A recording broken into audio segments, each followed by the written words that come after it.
మన పత్రిక పాఠంలో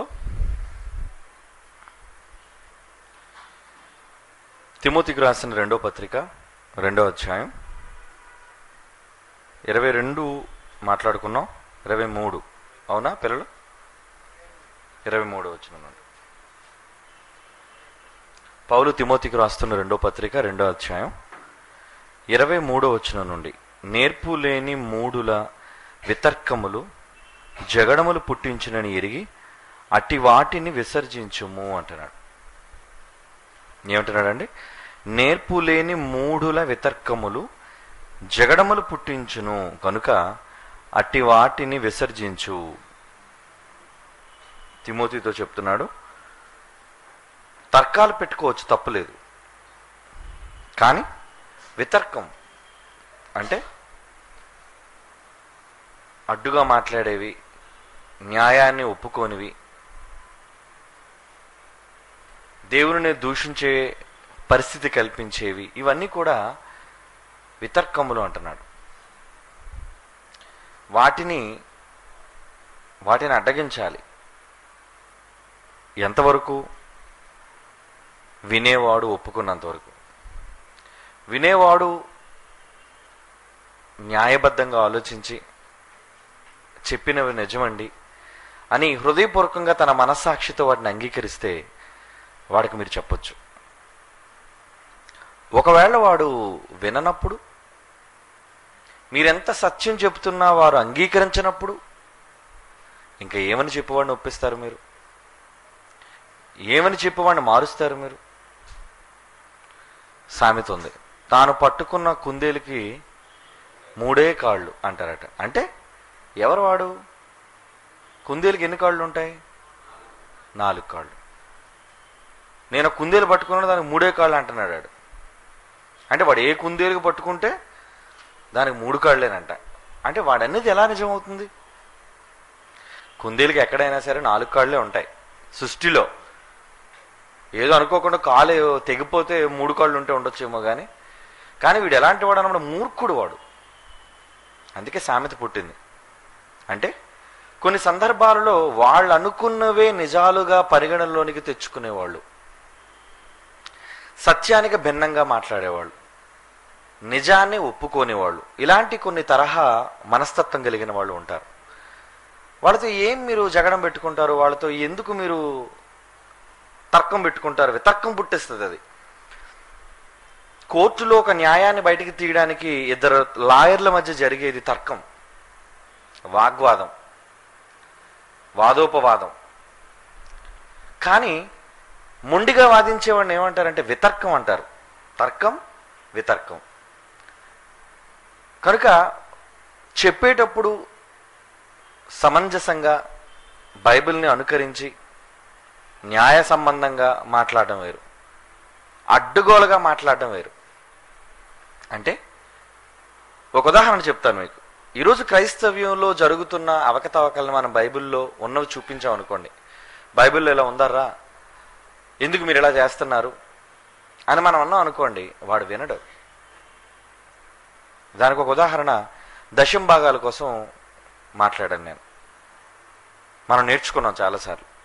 ఈ దశమ భాగాలు అనేవి ఎవరు ఇవ్వాలి, ఎప్పుడు ఇవ్వాలి, ఎందుకు ఇవ్వాలి, దీనికి సంబంధించిన పూర్తి వివరణ బైబిల్ నుంచి మనం చదువుకున్నాం. ఓకే, అది మీరు తీసుకుని వెళ్ళి ఏ సంఘ కాపరి దగ్గర చెప్పినా వాడు ఒప్పుకుంటాడా? మంచివాడైతే ఏమంటాడంటే, నిజమేనండి, ఎప్పటివరకు నేను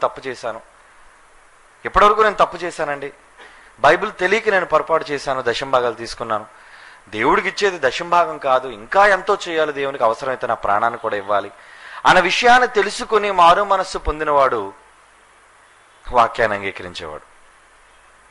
కానీ మీరు ఎన్నైనా చెప్పండి, మీరు చెప్పేది తప్పండి, ఇన్ని తరాలుగా మేము చేస్తున్నది సంఘాల్లో దశమ భాగాలు పుచ్చుకోవడం అనేది ఇదే వాక్య ప్రకారమైనది అని మొండిగా వాదించేవాడు. వాడితో ఏం చెప్తారు మీరు? ఇంకా ఉన్న బైబిల్ని అక్షర రూపంలో వాడికి చూపిస్తున్నా, చదివిస్తున్నా ఒప్పుకోని వాడితో ఏం మీరు వాదం పెట్టుకుంటారు చెప్పండి? వాడు వినేవాడా? విననప్పుడు మీరు మొండిగా వాదించడం వల్ల ఏమవుతుంది? అదే అంటున్నాడు 23వ వచనంలో. నేర్పు లేని మూడులు వాళ్ళు. అంటే వాడి జ్ఞానం లేదు, నేర్పులు తెలియదు వాడికి. నేర్పు లేని మూఢుడు. మూఢుడు అంటే ఏంటనమాట? మూర్ఖత్వం కలిగిన వాడని, మొండిగా వాదించేవాడని, న్యాయబద్ధంగా యోచింపని వాడని అర్థం. వాడు మూర్ఖుడు, మూఢుడు అంటారు వాడిని. ఆ మూర్ఖుడికి నేర్పు ఏముంటుంది? నేర్పు అంటే జ్ఞానము. నేర్పు అంటే ఏంటంటే జ్ఞానం కలిగిన వాడు, వివేకం కలిగిన వాడు, వాడిని నేర్పు కలిగిన వాడు అని అంటారు. కనుక జ్ఞానం లేకుండా, వివేకం లేకుండా ఏది న్యాయమో ఏది అన్యాయమో తెలియని వాడు మాట్లాడితే వాడు మూఢుడు, మూర్ఖుడు. వాడిని మీరు ఎంత ఒప్పిద్దామని ప్రయత్నించినా వాడు వింటాడేంటి? వాడు వినకపోగా మీ ఇద్దరి మధ్యన ఏమొస్తుంది? జగడం, వితర్కాలు ఏం పుట్టేస్తే ఇంకా గొడవ ప్రారంభం అవుతుంది. అందుకే అలాంటి వాడితో మీరు మాట్లాడకూడదు. ఒక్కొక్కసారి అంటారు, ఏమండి వాడు అలా వాగుతున్నాడు కదండి, వాడు నోరు మూయించరా అని. ఎవరు నోరు మూయించాలి? ఎవరు నోరు మూయించాలి? నోరు మూయించడానికి కూడా ఆ వ్యక్తికి కొంత తాహత ఉండాలి, అర్హత ఉండాలి, జ్ఞానం కలిగిన వాడుగా ఉండాలి, నిజాన్ని ఒప్పుకునేవాడే ఉండాలి.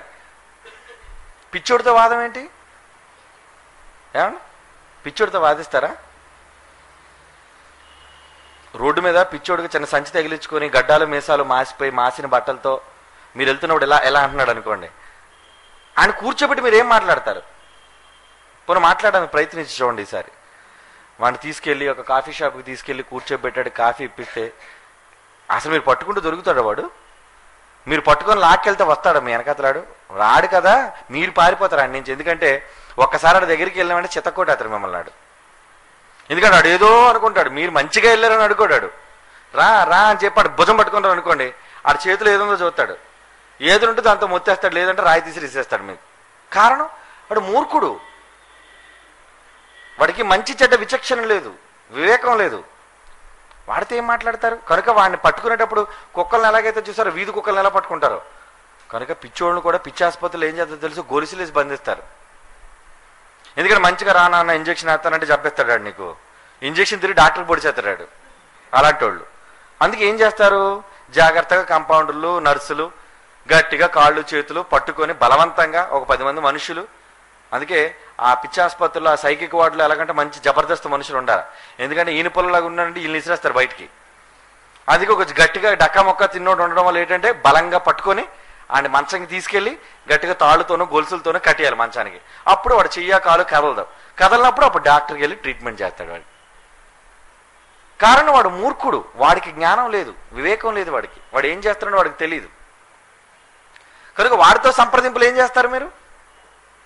కొంతమంది దేవుని వాక్యాన్ని చేత పట్టుకుని ఇలాగే అడ్డంగా వాదించేవాడు ఉంటారు. ఇన్ని సంవత్సరాలుగా స్వస్థతలు జరగట్లేదర్రా, మాయ చేస్తున్నారా, వీళ్ళంతా కూడా మోసగిస్తున్నారా అంటే ఎవడైనా మన మాట పట్టించుకున్నాడా? ఏమండి, బోధకుడు ఎవడైనా మన మాట పట్టించుకున్నాడా? తీరా మనం వాళ్ళ దగ్గరికి వెళ్తే వాళ్ళ సంఘాలకు ఏమని చెప్తారో మీకు తెలుసు, నేను చెప్పాల్సిన పని లేదు. అంటే వాడు వినరా? బైబిల్ ఉన్నది చూడరా? బైబిల్ ఉన్నది వాళ్ళు పట్టించుకోరా? స్వస్థతల కోసం అంటే ఒప్పుకోరు, దశంభాగాల కోసం అంటే ఒప్పుకోరు, హల్లెలూయా కోసం అంటే ఒప్పుకోరు. హల్లెలూయా అనండారా, అర్థవంతంగా అనండారా అంటే వాళ్ళు ఏమని మెలికెడతారు? చూడండి హల్లెలూయా వద్దు అంటున్నాడండి, దేవుడిని స్తుతించొద్దు అంటున్నాడండి, ఆత్మ లేనోడండి, ఎన్ని మాటలు. అంటే వాళ్ళంతా ఎవరన్నమాట? మూర్ఖులు. వాడు ఒకళ్ళు పిలిచాడు అనుకోండి వాదానికి, రే మూర్ఖుడు, నువ్వు నీతో మాట్లాడిన పో, తొలగసిరేయడం వాడిని. అంతేగాని పక్కన ఎవడో మాట్లాడతారు, అదేంటండి ఆయన పిలుస్తున్నారు కదా మీరు వెళ్ళాలి అంటే ఎవరితో వెళ్ళాలి? ఇక్కడ ఏమంటున్నాడు? ఎవరితో వాదం పెట్టుకోవాలి? మూఢుడు కాని వాడితో, జ్ఞానం కలిగిన వాడితో, సత్యాన్ని ఒప్పుకునేవాడితో నువ్వు వాదించాలి.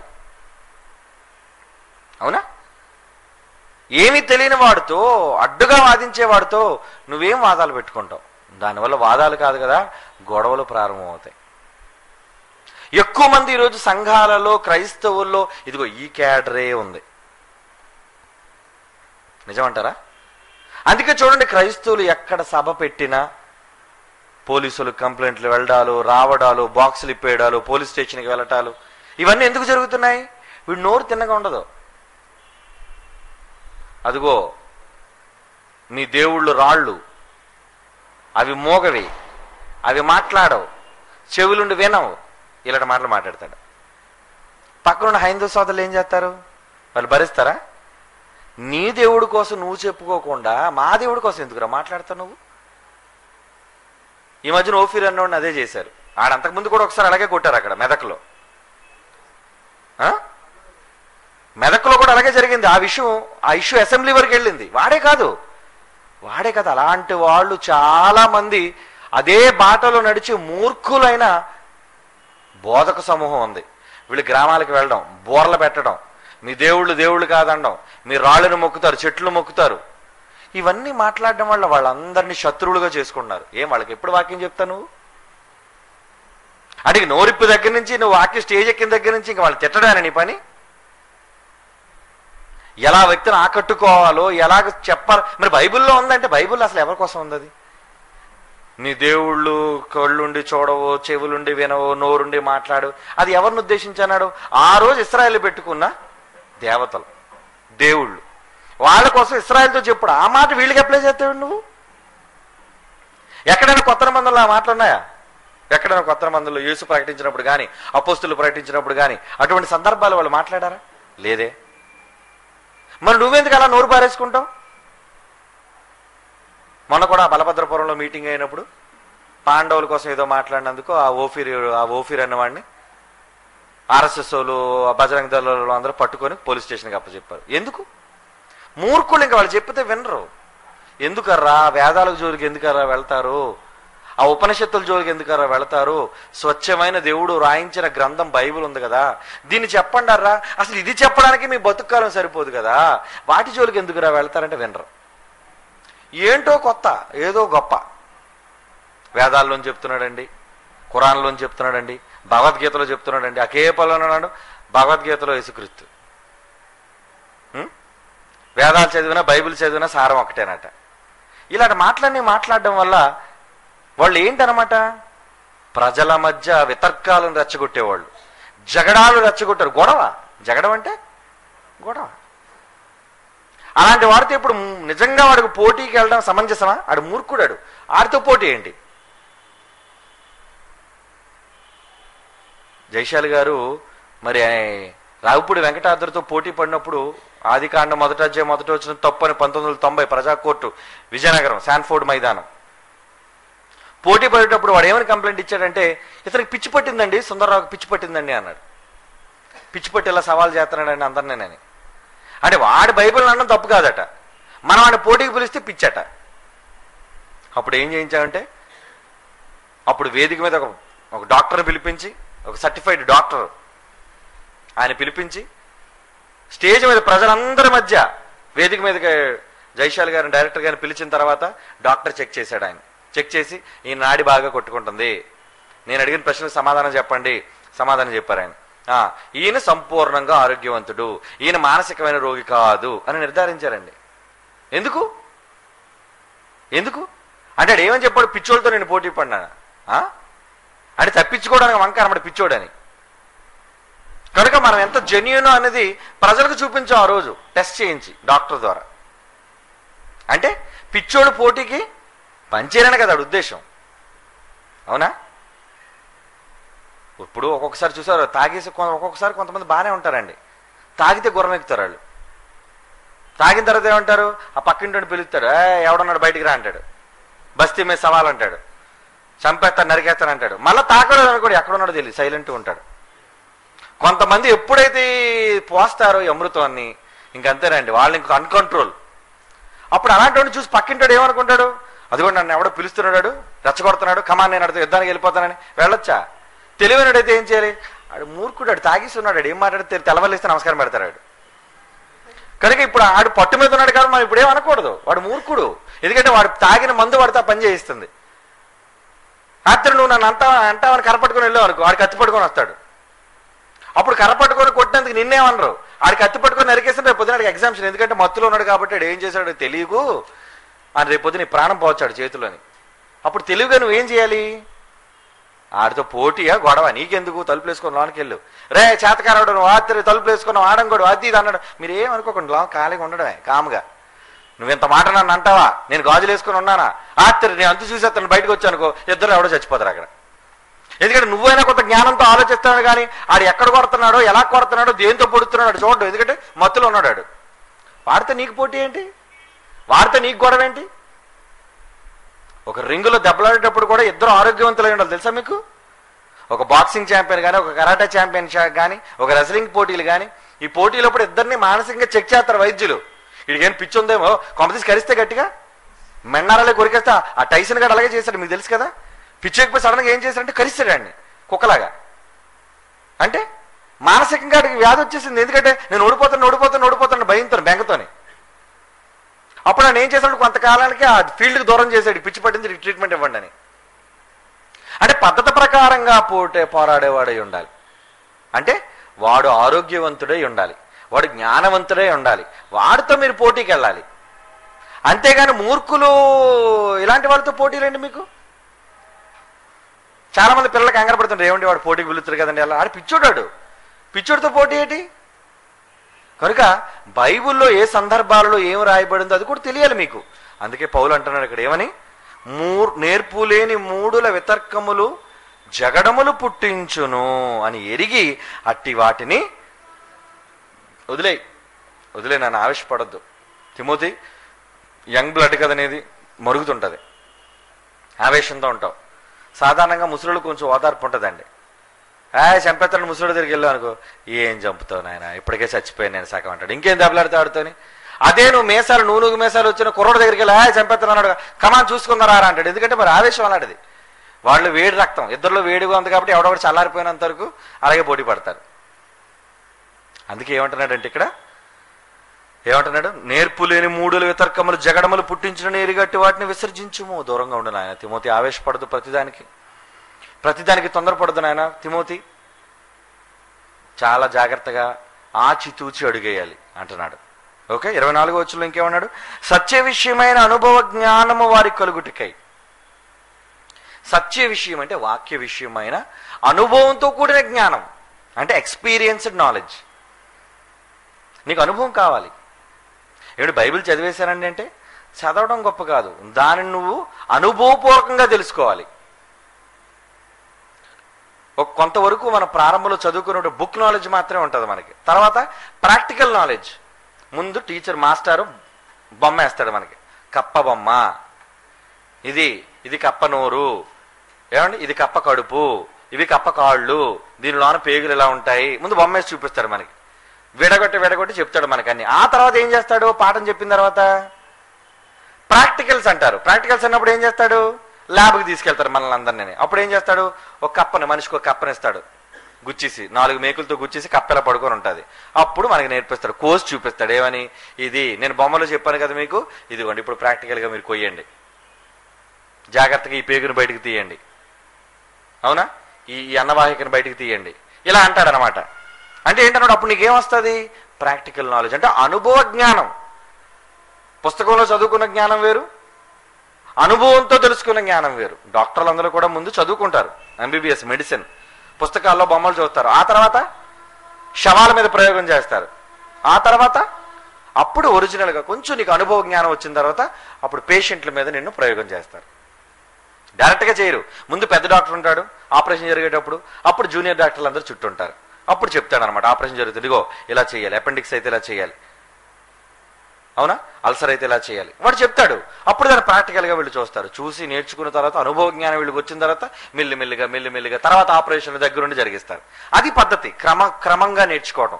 బైబిల్ విషయంలో కూడా మీకు ఏముండాలి, ఇప్పుడు మీరు నేర్చుకుంటుంది ఏం జ్ఞానం, బైబిల్ జ్ఞానం. ఎలా నేర్చుకున్నారు, కేవలం నేను చెప్తున్నాను మీరు వింటున్నారు, కానీ ఇది ఓన్లీ బుక్ నాలెడ్జ్ మాత్రమే. కానీ ప్రాక్టికల్గా మీరు నేర్చుకోవాలి. ప్రాక్టికల్గా నేర్చుకోవడం ఇప్పుడు ఏంటి, ప్రాక్టికల్గా నేర్చుకోవడం అంటే వాక్య ప్రకారంగా ప్రవర్తించడం. ఇంకేముంది ప్రాక్టికల్ నాలెడ్జ్ అంటే, మనం అంతా దేవుని కోసం కష్టపడాలి అని అన్నప్పుడు మీరేం చేయాలి, కష్టపడాలి అనే సంగతి ముందు తరగతుల్లో విన్నారు, ఆ తర్వాత మీరు ఆచరణలో పెట్టాలి. అది ప్రాక్టికల్గా అనుభవ జ్ఞానంతో వచ్చిన జ్ఞానం, అనుభవంలోకి మీకు రావాలి. కనుక రెండూ ఉండాలి. మేము నేర్చేసుకున్నామండి, మేము చేయవలసిన పని లేదండి అంటే అది నిష్ప్రయోజనం.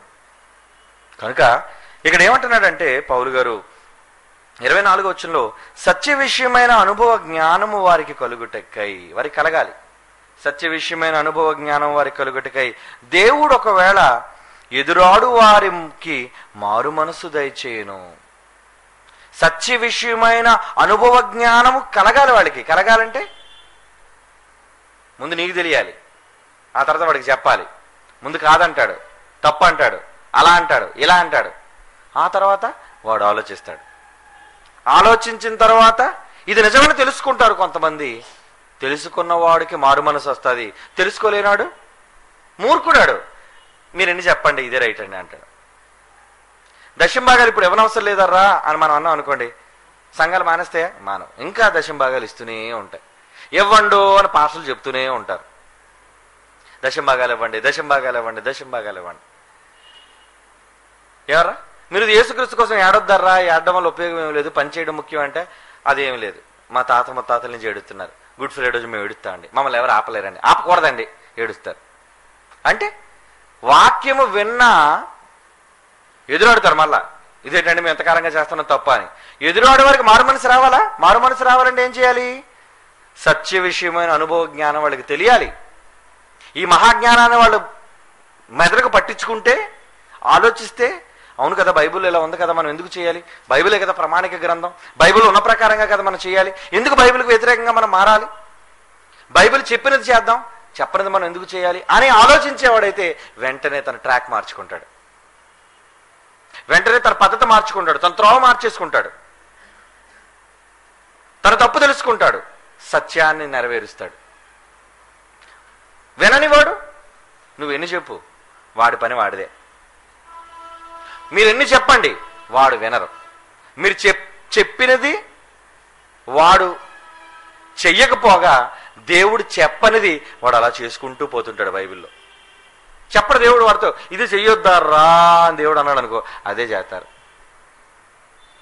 ఎందుకర్రా మీకోసం నేను ప్రయాసపడ్డాను, పండగలు ఎందుకు మీరు పండగలు, అమావాస్యలు, విశ్రాంతి దినాలు ఎందుకు చేస్తున్నారు, అందుకే నా క్రీస్తు వచ్చాడు, మీకోసం నేను పడ్డ ప్రయాసం అంతా నిష్ప్రయోజనం అయిపోయింది అంటున్నాడు గలతీ పత్రికలో. ఏమన్నాడు గలతీ పత్రికలో? 4వ అధ్యాయం 10వ వచనం పౌలు అంటున్నాడు. ఏమంటున్నాడు అక్కడ? మీరు దినాలు, దినం అంటే గుడ్ ఫ్రైడే, అంటే ఈ ఫ్రైడే ఏ రోజు? మంచి శుక్రవారం, అంటే దినమే కదా అది. దినములు, ఇదొక దినం. ఇంకోటి మా నాన్నగారి దినం అండి ఈరోజు, ఇదొక దినం. అవునా? ఏమండి మా నాన్నగారు చచ్చిపోయి సంవత్సరం అయిందండి, మా అమ్మగారు చచ్చిపోయి 1 సంవత్సరం అయిందండి. వాళ్ళ దినాలు, దినములు, మాసములు. ఏ మాసం? మాసం అంటే ఇదంతా క్రిస్మస్ మాసం అండి. మాసం అంటే నెలని. అవునా? ఇదంతా ఇప్పుడు వచ్చేస్తుంది మనకి, పండగ దగ్గరలో ఉంది మనకి పండగ. క్రిస్మస్ మాసం మనకి ఇదంతా. మాంసాలు వండుకు తినడానికి మంచి మాసం ఇది. ఉత్సవకాలం. ఈ మాసాల్లో ఇంకేంటి? ఉత్సవం. ఉత్సవం అంటే పండగ. ఉత్సవం అంటే పండగ అండి. పండగలు, సంవత్సరాలు ఆచరించుచున్నారు. మీ విషయమై నేను ఎంత ప్రయాసపడ్డానో ఆ కష్టం అంతా కూడా వ్యర్థమైపోవునేమో అని మిమ్మును గూర్చి భయపడుతున్నాను అంటున్నాడు పౌలు. క్రైస్తవులందరి కోసం భయపడుతున్నాడు ఏంటండి ఆయన. ఎందుకర్రా అలా పండగలు చేసేస్తున్నారు, ఎందుకర్రా అలాగ దండగ చేస్తున్నారు, ప్రభు పుడితే నీకు కొత్త బట్టలేటి, ప్రభు పుడితే నీ ఇంట్లో కేక్ ఏంటి, ప్రభు పుడితే నీకు పలావేంటి, నీకు సంతోషం ఏంట్రా నాయన, లోకానికి మేలు జరగాలి. ప్రభు పుట్టినప్పుడు లోకానికి మేలు జరిగింది, ప్రభు చచ్చిపోయినప్పుడు లోకానికి మేలు జరిగింది. ఇప్పుడు ప్రభు పుట్టుకలోనే నీకే లాభం పండగ రోజు, ప్రభు చచ్చిపోయిన రోజు ఏది గుడ్ ఫ్రైడే, అప్పుడు నీకే లాభం, నీదే పండగ. ఏమంటే కార్యం అయింది, పండగ నీది. ఊర్లో పెళ్ళి కుక్కరగాడ ఆవిడ, అలాగే ఉంది మరి. ఏమండి కార్యమేమో ప్రభుది, సందడేమో వీడిది. ఏం చేస్తున్నారు దీనివల్ల? పౌలు ఎప్పుడో మొదటి శతాబ్దంలో చెప్పాడండి, క్రీస్తు శకం 58లో రాయబడిన మాట బైబిల్లో.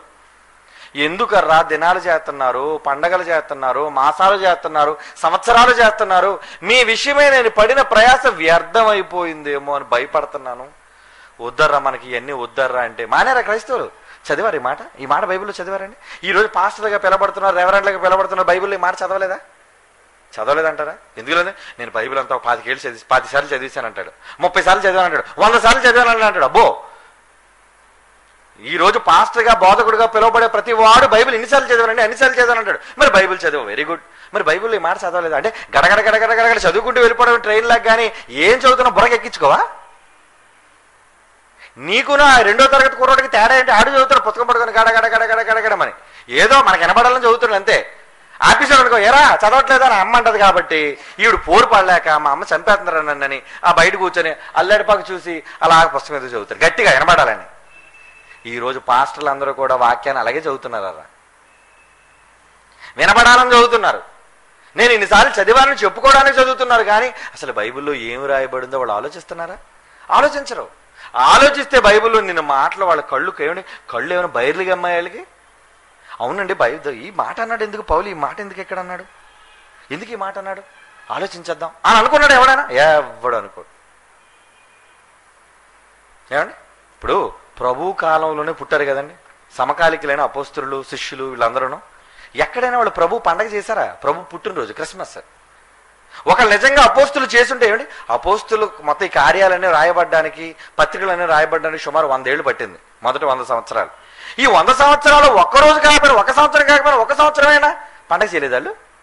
ఏమండి, ఒక్క దగ్గర కూడా బైబిల్ ఎందుకు రాయలేదండి? మీరు నా పుట్టిన దినాన్ని మీరు జరిగించండి క్రిస్మస్.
వాక్యాన్ని అనుకూలంగా వాళ్ళ కోసం మలుచుకోను 4 రాళ్ళు సంపాదిద్దాం అనుకునేవాళ్ళు మీ మీద పడి బ్రతికేవాళ్ళరా వాళ్ళు. మీకు మేలు చేసేవాళ్ళు కాదు. వాళ్ళు మేలు చేసేవాళ్ళు కాదు కనుకనే మీ మెడ మీద పడుతున్నారు, ముద్దులు పెడుతున్నారు, కౌగులించుకుంటున్నారు. కానీ నిజమైన స్నేహితుడు ఏం చేస్తాడు? గాయం చేయాలి. అది మనం నిజంగా ప్రేమించాం కాబట్టి ఈ మాటలు చెప్తుంటే ఒక్కొక్కడికి ఎలాగంటే కొరడతో కొట్టినట్టు ఉంటుంది. మరి గాయం అబ్బా అబ్బా అబ్బా అంటుంటుంది. మరి దెబ్బలో గాయం అయితేనే మానుతుందండి. గాయం అయితేనే మానుతుంది. గాయం చేయలేదు, డాక్టర్ గాయం చేయలేదు అనుకోండి, ఏమండి గాయం చేయాలి. ఆపరేషన్ ఎందుకు చేస్తాడు? నేను బతికించడానికి. ఎందుకు కోసేస్తాడు చర్మం? నిన్ను బతికించడానికి. ఎందుకు సూది పొడి చేస్తాడు నీకు? నిన్ను బతికించడానికి. అవన్నీ డాక్టర్ని శత్రువులో చూస్తే ఎలా? నువ్వు డాక్టర్ని శత్రువులో చూస్తారా మీరు? వద్దర్రా. మీకు ప్రాణాన్ని పోసేవాడు వాడు. కనుక ఏం చేసినా నిమ్మళంగా స్వీకరించండి, మంచి కథను స్వీకరించండి, ఎదురు తిరగడం కాదు. కానీ ఈరోజు సంఘాల్లో ఎలా మారిపోయారంటే ప్రజలు అమాయకులు అవడం వల్ల ఎంతో మంది ఈరోజు ఈ భయంకరమైన చట్రంలో పాస్టర్ల పాదాల కింద నలిగిపోతున్నారు అమాయకులు. నిజాలు తెలియదు వాళ్ళకి. మీదే బాధ్యత. వాళ్ళకి చెప్పండి, అమాయకులు విడిపించండి వాళ్ళ సంఖ్యల నుంచి. బైబిల్లో ఉన్నది ఇదర్రా, మీరు ఇలా చేస్తేనే పరలోకానికి వెళతారని మీరు చెప్పాలి వాళ్ళకి.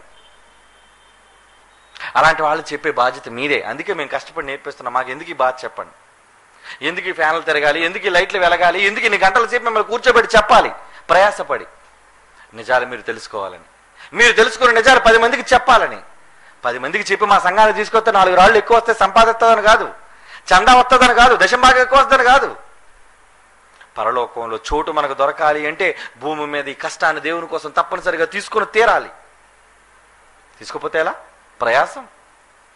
ప్రయాసంతో, కష్టంతో, బాధతో ఈ మాటలు నేర్పిస్తున్నాం సమాజానికి. వాళ్ళు ఏమనుకుంటూ అనుకోనివ్వండి, వాళ్ళు ఏమనుకున్నా పర్వాలేదు.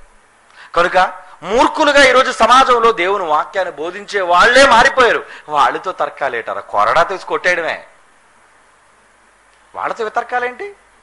యేసుక్రీస్తు దేవాలయంలో పావురాల్ని వాళ్ళని అమ్ముతుంటే శాస్త్రులారా, పరిసయ్యులారా, మీ అందరికీ వందనాలు, దయచేసి నా తండ్రిని విడిచిపెట్టి ఇక్కడి నుంచి మీరు వెళ్ళిపోండి, మీ అందరికీ 1,000 సహస్రనామాలు అన్నాడా? తాళ్ళు ఎక్కడన్నా చూశాడు, కొరడా చేశాడు. ఎవరిని పర్మిషన్ అడగాల్సిన పని లేదు, లేపేయ్. గోవల్ని ఇసిరేశాడు, బల్లలు తోసేశాడు, తాళ్ళతో చిత కొట్టేశాడు, అందరిని పో బయటకు అన్నాడు, తగిలేశాడు. చెయ్యాలి. కొన్నిసార్లు యాక్షన్ తీసుకోకపోతే రియాక్షన్ రాదు అటు నుంచి. ఏమండి, కొన్నిసార్లు అటువంటి రియాక్షన్ ప్రభుకే వచ్చేసింది. పాపం కోప్పడి కొరడా పట్టాడు మహానుభావుడు. కనుక ఈరోజు కూడా పాస్టర్లతో కొరడాలతో కొడుతున్నాం మనం. ఎందుకంటే పాడు చేసేవాళ్ళు వాళ్లే. ఈ కొరడాలతో కొడుతున్నప్పుడు వాళ్ళకి ఎలా ఉందంటే, మంచివాడైతే వెంటనే మాట విని మారిపోతాడు, మూర్ఖుడైతే మారిపోగా తిరిగి నీ మీద రివర్సల్లో దాడి చేస్తాడు. ఏమని? నువ్వు మాకు చెప్పేవాడువా?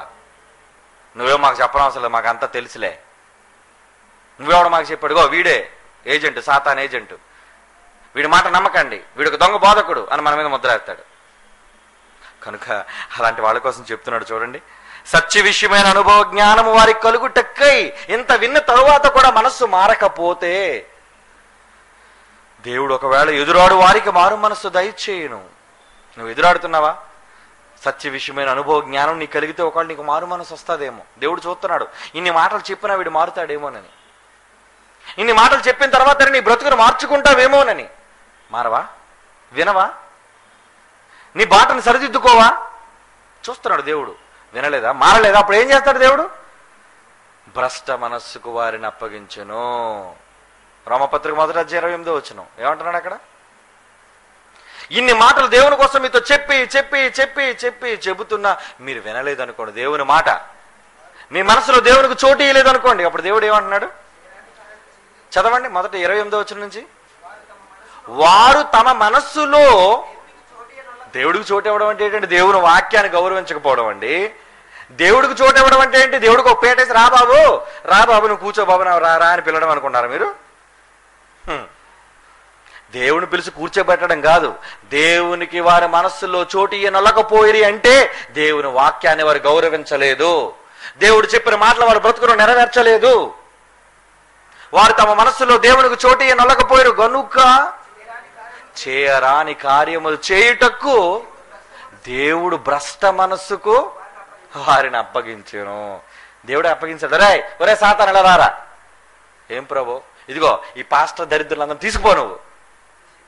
దేవుడే ఇచ్చేశాడండి, దేవుడే ఇచ్చేశాడు వాళ్ళని. ఎందుకు? వీళ్ళు మారరా. కానీ ఇప్పుడు కాదు, వీడు చచ్చిన తర్వాత ఒక్కొక్కడిని పిలక పట్టుకుని నా దగ్గరికి ఎక్కడ పోతారు వీళ్ళు?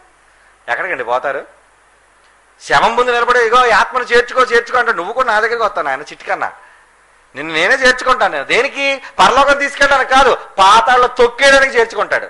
రా, ఎక్కడ పోతావు నువ్వు? వస్తావు, ఏదో దొరుకుతావు నువ్వు.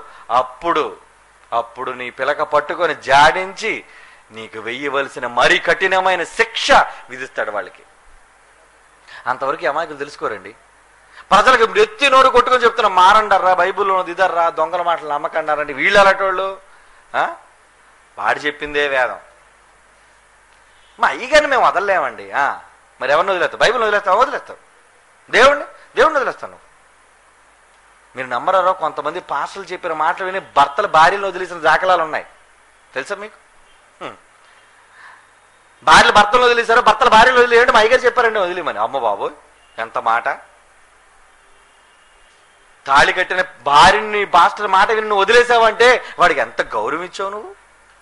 వాడి మీద ఎంత నమ్మకం నీకు? అంటే బైబిల్ వద్దా నీకు? బైబిల్ వద్దు. భయంకరులుగా ఉన్నదర సమాజం చెడిపోయింది.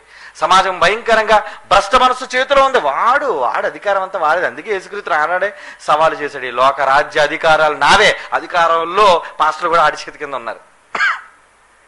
దేవుని వాక్యం చేత పట్టుకునే వాళ్ళంతా నా ఏజెంట్లు. పాస్టర్లు అంటే ఎవరనుకున్నావు? శాటన్ ఏజెంట్లు వాళ్ళంతా కూడా. నేనే వాళ్ళు నేర్పించి, ఇది చెప్పండి, బైబిల్లో లేని మీరు చెప్పండి, పండగలు బాగా చేయమనండి, దశభాగాలు గట్టిగా ఇమ్మనండి, దొంగ ప్రార్థనలు చేయండి, ప్రజలను బాగా దోచుకోండి. ఎందుకు చేస్తున్నారు ఇవన్నీ? వాడు నేర్పించాడు ఇవన్నీ. కనుక ఒకవేళ ఎదురాడు వారు మనస్సుకు మారు మనసు దయచేస్తాడేమో అని దేవుడు చూస్తున్నా, వీడెక్కడ మారుతాడు? వీడు కఠినుడైపోయాడు. వాడు మారడని సంగతి తెలుసుకున్న దేవుడు ఏం చేశాడు? పో, ఇంక నువ్వు మారవరా.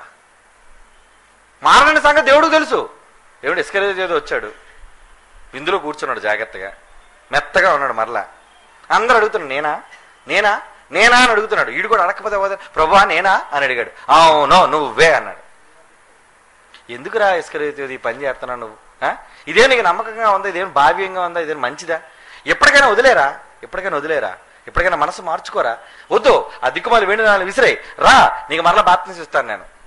ఈ నువ్వు చంపడాలు, నేను సిలువ ఎక్కడాలి, ఈ గొడవంతా మనకి ఎందుకు? కమాన్, ఇద్దరం కూడా రాజీ అయిపోదాం అన్నాడా? ఏమన్నాడు ప్రభు? నువ్వు చేయనది ఏదో త్వరగా చేయిపో అనేసాడు. ఎందుకంటే మారడాడు. ఆడిపతి మారడం ఏంటి? మారడం అని పిలిచిన వాక్యం చెప్తావు నువ్వు? మారడం అని పిలిచిన వాక్యం చెప్తావా? వాడు మూర్ఖుడికి నువ్వేం చెప్తావు? మూర్ఖుడు చెప్పాలి. ఎందుకంటే డైరెక్టర్ గారు ఒకసారి చూసారా, గెట్ అవుట్. కొత్తగా వచ్చిన ఏటండి బాబు సంఘంలో గెట్ అవుట్ అంటున్నాడు. మరి అనకపోతే నీకు ఈరోజు నీకు కొత్త, కానీ ఆ క్యారెక్టర్ ఎప్పటి నుంచో అయ్యగారికి తెలుసు ఆ క్యారెక్టర్ ఎలాడదో. కనుక గెట్ అవుట్ అనే క్యారెక్టర్ అన్నారంటే అమ్మో ఇది మహాముదురు అనమాట. అయితే ఇది మన పాత కేసులు తెలుసు. ఈయన అన్నారు అంటే కేసు బాగా ముదిరింది, అందుకని సివియర్గా ఈ మాట అన్నారు. ఎవరు అర్థమవుతుందా మీకు? కనుక దేవుడు కూడా ఈరోజు ఈ దొంగ వారి వలన విసిగిపోయి భ్రష్ట మనస్సుకు వారిని అప్పగించు. తీసుకుపోయి దరిద్రులందరూ తీసుకుపో. విసిగిపోయి దేవుడే ఇచ్చేశాడర్రా. ఎందుకు అలాగైపోయింది దేవుడికి? వాళ్ళు మారరు, మూర్ఖులు. మారు మనసు రాదు వాడికి, వాళ్ళ బ్రతుకుని మార్చుకోరు, బైబిల్ ప్రకారంగా నడవరు. ఇంకా వాళ్ళకి మారు మనస్సు ఏంటి? అందుకే దేవుడు నిర్ణయాన్ని తీసుకున్నాడు. ఓకే, అక్కడికి ఆపేయండి, వచ్చేవారు మాట్లాడుకుందాం.